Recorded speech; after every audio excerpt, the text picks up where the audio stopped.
అందరికీ నమస్కారం. ఓం శ్రీమాత్రే నమో నమః.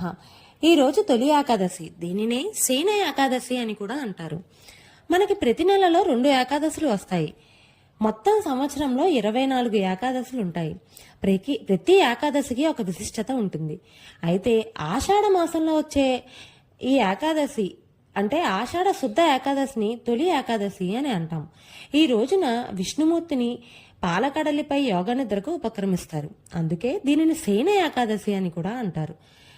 ఈ ప్రత్యేకమైన రోజున విష్ణువుని ఆరాధించడం, విష్ణు నామం తలుచుకోవడం వల్ల విశేషమైన ఫలితం ఉంటుంది. అంతేకాక ఈ రోజు నుండి చాతుర్మాస వ్రత దీక్షను కూడా ప్రారంభిస్తారు. ఈ రోజు నుండి ఉత్తర దిశలో ఉన్న సూర్యుడు దక్షిణ దిశకు వాలుతున్నట్లుగా కనిపిస్తాడు. దక్షిణాయన పుణ్యకాలం మొదలవుతుంది.